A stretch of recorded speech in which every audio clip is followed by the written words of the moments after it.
শ্বশুর বাড়ির মজাটাই অন্যরকম হয়, এটা কিন্তু ঠিক। শুধু এদের সাথে নয়, আমাদের পাড়ায় পরপর দুটো বাড়িতে চুরি হয়েছে 3 দিনের মধ্যে। আর তার সাথে মা আমাকে দিয়ে গেল এইটা, গরম গরম লুচি আর সাদা আলুর তরকারি।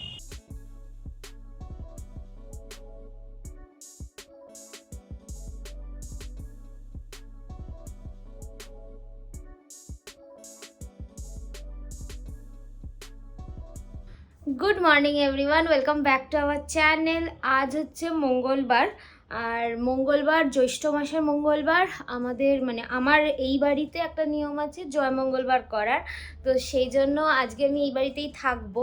আর মাও সকাল সকাল গিয়ে পুজোটা দিয়ে এসছে, আর আমি তো ওয়ার্ক ফ্রম হোমই নিয়েছি আজকেও। এখন আমি স্নান টান হয়ে গেছে, এবার ব্রেকফাস্ট তো করতে পারবো না, কারণ আগে আমাকে উপোস করে বইটা পড়তে হবে জয় মঙ্গলবারের। তারপরে মা একটা কলার ভেতরে একটা জিনিস বানিয়ে দেবে, সেটা খাবো, তারপরে আমার ব্রেকফাস্ট। তো আজকে তো ভেজ ডেই হতে চলেছে। তো এখন সকাল সকাল উঠে এই পুজোর সব জোগাড়জাত করে রেখেছে মা। আমি এবার বসবো পুজোতে।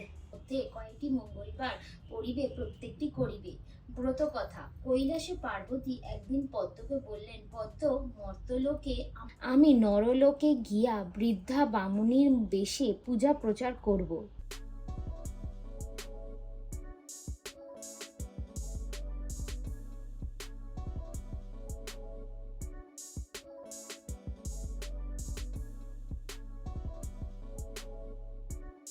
বেরোলাম জাস্ট অফিসের জন্য, আর শুভ অফিস থেকে আমি চলে যাবো মধ্যমগ্রাম। সুবর্ণা থাকবে এখানে আর 2 দিন মতো, 2-3 দিন হয়তো। আর আগেই ভ্লগ একসাথে করতে হবে, নাহলে ডেটা নিতে পারবো না, ভ্লগ করতে পারবো না, এই দোহাই দিয়ে না এই বাড়িতে এতদিন মাঝে থাকছিল না।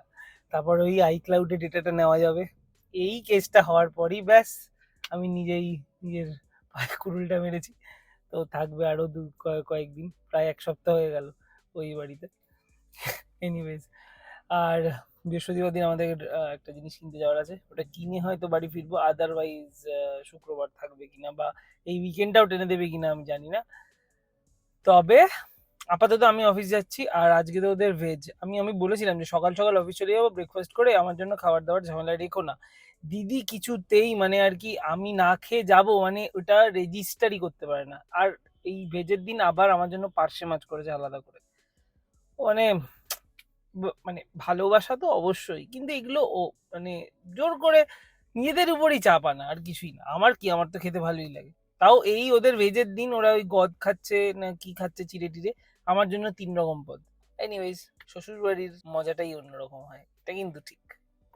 তো এই 2:30 মতন বাজছে।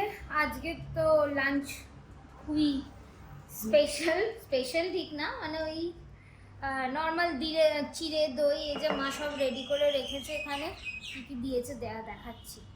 আজকের লাঞ্চে হচ্ছে আমার চিড়ে, কলা, আম, দই, মুরগি। আর দইটা হচ্ছে বাড়িতে দিদি কালকে লাল দই বাড়িতে পেতেছে, মিষ্টি দই, কি অসাধারণ। যাই হোক, সেই বাড়ির পাতা দই দিয়ে এখন চিড়ে দই মেখে খাবো। বাবা কি কিচিরমিচির করছে পাখিগুলো। তো এটাই আমার আজকের, আমার না শুধু আমার মায়ের সবার লাঞ্চ হচ্ছে এইটাই। তো সেটা এখন খাওয়া হবে, তারপর আবার অফিসের কাজ নিয়ে বসা হবে। ওদিকে মা দিচ্ছে সন্ধে, আর আমারও অফিসের কাজ যেমন চলার চলছে। তো এবার একটু চা খাবো, আর খিদে খিদে পাচ্ছে। সেই দই চিড়ে ফলার করেছি, তারপরে তার খাওয়াই হয়নি। তো ওই জন্য এখন মাকে বলেছি একটু কিছু খাবার বানাতে, কারণ আজকে তো বাইরের খাবার অ্যালাউ হবে না। মা দেখি কি বানায়, তো সেই খাওয়া দাওয়া হবে। তারপর সন্ধ্যেবেলা একটু মানে অফিসের কাজটা শেষ করে নিয়ে আমি যাব মাসির বাড়িতে। একটু মাসির বাড়ি পুজো হয় বড় করে মঙ্গলচণ্ডীর, তো সেখানে একটু যাব। মায়েদের কালকে একটা জায়গায় যাওয়ার প্ল্যান হয়েছে, তো 3 বোনে যাবে, মানে আমার মাসিরা সবাই মিলে সেখানে যাচ্ছে। তো তার কিছু কেনাকাটা রয়েছে, সেই জন্য আমার সন্ধ্যেবেলা একটু বেরোতে হবে। সন্ধ্যে বলছি না, রাত্রির বেলা একটু বেরোতে হবে, কারণ এখন আমার কাজ চলবে, আমি 8টার আগে ফ্রি হব না। তো 8টার পর বেরোতে পারবো, তো সেই সবগুলো তখন গিয়ে কিনবো। আমি ব্যাক টু বেস, বাড়ি ফিরলাম। আর 1-2 দিন পর বাড়ি এলেই না ঘরের মধ্যে একটা মানে নিজের ঘরের একটা চেনা গন্ধ নাকে লাগে। তো আজকে ওই গন্ধটা অত নেই, কারণ এই মালাগুলো পরিয়ে গেছিলাম যে কালকে, ওই রজনীগন্ধার মালার একটা সুপ্রিমেসি আছে আজকে, মানে ওটাকে ওভারল্যাপ করে দিচ্ছে। এই গন্ধটা। প্লাস একদিন হয়ে গেছে মালাটা, তাই হালকা একটু পোটকা গন্ধ মতো আসছে। মালাটা চেঞ্জ করব। এদিকে গালগুলো ফুলগুলো তুলে রেখে গেছিলাম একটা বাটিতে, বেলফুল তো দেওয়া হচ্ছে না এখন আর, পুজোয় সুপর্ণা এলে ওইগুলো গুছিয়ে গাছিয়ে দেয়, তো ওইগুলো তুলবো। আবার কটা বেলফুল ফুটেছে, এই বেলফুল কটা নিয়ে বাটি করে আবার রেখে দেবো ঘরে, যদি একটু গন্ধ টন্ধ ছড়ায়। আর এই গাছগুলো সব ঘরে রেখে গেছিলাম, কারণ বৃষ্টির জলে ভিজলে বারান্দার ওইখানটা থাকে, মানে এই জানলার ওই খুবটায় থাকে অথবা বাইরে থাকে, তো অতিরিক্ত বৃষ্টিতে যদি ভেজে তাহলে আবার মেথি ফেতি যাবে। তো এইসব ভেবেচিন্তে এত কাজ করে গেছি। আর কি করব, চাটা আজকেও আসেনি, ওটা হয়তো কালকে আসবে। তো আজকে এমনি কিছু একটা দিন মেরে দেবো, একটু চা খাবো একটু পর, আর তারপরে দোকান খুলবো। আর একটু ফল থাকলে আজকে বিকেলটা বেশ মনোরম, একটু ফলটা দেখি নিচে আছে কিনা, দোতলায় নেই কারণ দুদিন ধরে কিনছি না। একটু ফল কেটে এখানে দাঁড়িয়ে একটু হাওয়া খেতে খেতে ফল খাই, তারপর বরং চা বাকি স্টেপসগুলো করবো। তো আপাতত ফ্রেশ হবো। আর এই যে নতুন বাড়িটা তৈরি হচ্ছিল, এই বাড়িটা এখন রং হচ্ছে। মাঝে এদের সাথে একটা ট্র্যাজেডি হয়েছে। এদের, শুধু এদের সাথে নয়, আমাদের পাড়ায় পরপর দুটো বাড়িতে চুরি হয়েছে 3 দিনের মধ্যে। একটা তো পুরো সব মানে সাফা করে নিয়ে গেছে, ওরা ছিল না, গেছিল ঘুরতে, 3-4 দিন ছিল না, পুরো বাড়িতে এসে দেখে কিছু নেই, সব গন। আর এদের বাড়িতে তো এখনো কেউ আসেইনি, কিন্তু এদের বাড়ি থেকে অদ্ভুত নিয়েছে হচ্ছে ওই যারা মার্বেলের মিস্ত্রি, টাইলসের মিস্ত্রি, ওদের যত সরঞ্জাম ছিল, মেশিন কাটার যা ছিল, যা মার্বেল টাইলস যা পেয়েছে, ভিতরেও মোটামুটি ঢুকে যা পেয়েছে নিয়ে চলে গেছে। খুব চুরি হচ্ছে এখন, আমি জানি না কেন। ওই জন্যই আমি আরো বেশি দিন টানা রাতে ও বাড়ি থাকছি না, অল্টারনেটিভ ডেজে থাকলাম আবার চলে এলাম। তো এটাও মাথায় কাজ করছে খুব, যদিও বাড়িতে আমাদের লোক থাকে, একদম ফাঁকা থাকে না, বাট তাও মানে শুনি যখন এরকম চুরির ঘটনা তখন তো ভয় হালকা লাগেই। পুজো আচরার দিনে আমাদের বাড়িতে কিন্তু টিফিনটা দারুণ হয়। টিফিন কেন, খাওয়া দাওয়াটা ভালোই হয়। কারণ আমি এখন কাজ করছিলাম, এই যে কাজ করছি বসে, আর তার সাথে মা আমাকে দিয়ে গেল এইটা, গরম গরম লুচি আর সাদা আলুর তরকারি, যেটা আমার খুব ফেভারিট আর খুব ভালোও লাগে খেতে। আর যেহেতু আজকে উপোস, সারাদিন আমরা চিড়ে দই খেয়ে আছি, তো মা ওই জন্য এটা বানিয়েছে এখন টিফিন। এই 7টা বাজছে, দিদি এখনো অফিস থেকে আসেনি, দিদি আসবে, ততক্ষণ আমি এটা খাবো। তারপরে আর কি, তারপর কাজ চলছে, এখনো দোকান বন্ধ হয়নি, দোকান বন্ধ করে তারপরে বেরোবো। এখন বাজছে 8টা মতন, এই বেরোলাম, এখন যাচ্ছি সিথির মোড়, গিয়ে একটু আইসক্রিম খেতে ইচ্ছা হয়েছে, তো আইসক্রিম কিনবো।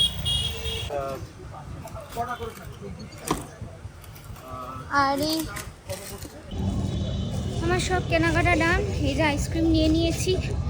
আর মায়ের জন্য স্পেশালি আমি নিলাম হচ্ছে চকোবারটা, কারণ মায়ের খুব পছন্দ চকোবার। আর তার সাথে দিদিও আছে, তো দিদি আর মায়ের জন্য চকোবার, আমার জন্য একটা বাটারস্কচের কাপ নিয়েছি। ট্যাব তো আছেই না, ওর জন্য রেখে দেবো, কাল পরশু দিনও আসবে তখন খাবে। এই মাসির বাড়ি যাচ্ছি, বেরোলাম, তাড়াতাড়ি যাচ্ছি কারণ ওদের আবার ফ্ল্যাটে না নিচের সিঁড়িটা বন্ধ হয়ে যায়, তাই জন্য তাড়াতাড়ি করছি, রাত হয়ে যাচ্ছে। নিশ্চয়ই তোমরাও আইপিএলে কলকাতার আজকে কোয়ালিফায়ার 1 দেখছো, আর হোয়াট আ গ্রেট স্টার্ট। মানে 129 তো একটা টাইমে 9 উইকেট ছিল, আর সেই সময় বেশি রান হবে মনে হচ্ছিল না, but Pat Cummins in a true sense leader, ওই লাস্ট 30টা রান করে 159 অব্দি নিয়ে গেল। এটা কিন্তু একটু হলেও টাফ হতে পারে। হ্যাঁ, মাঠটা বড়, অনেক টুজ হওয়ার চান্স বেশি, তবে আমাদের শুরুতে ওপেন করে নারিন, ও বেশি রান টান নেয় না। আর কি আমাদের ওই 2-3-4-এ কলকাতার একটু রানিং বিটুইন দ্য উইকেটটা ফাস্ট, তো সেক্ষেত্রে এই মাঠটা একটু বড়, তো হয়তো শুরুতেই 6-4 মারতে গিয়ে হাতে ক্যাচ দিয়ে আসার থেকে আমার মনে হয় একটু বুঝে খেলা ভালো। বাট ওরা আমার থেকে অনেক বড় মাপের প্লেয়ার, তো ওরা নিশ্চয়ই সেটা বুঝে খেলবে। বাট 160 ইন আইপিএল এই সিজনে এটা একদমই দেখতে টাফ লাগছে না। আর আজকে মিচেল স্টার্ক 24 কোটির পারফরমেন্সটা অবশেষে দিয়েছে, মানে big player in a big match delivery. Fingers crossed, ম্যাচটা জেতা উচিত, but cricket is a funny game, যে কোনো সময় পাল্টে যেতে পারে। সেকেন্ড হাফ ম্যাটার করবে। আমার মনে হয় তোমাদের সবার ওয়ার্ল্ড কাপ ফাইনাল মনে আছে, এই দুঃখ আর দেবো না। বাট প্যাট কামিংসের আর এই ম্যাচে, বাট প্যাট কামিংস আর ট্রাভিস হেডের একসাথে এক টিমে আর এই মাঠে জেতার দরকার নেই আমার মনে হয়। Let's cheer for Kolkata and দেখা যাক সেকেন্ড হাফে কি হয়।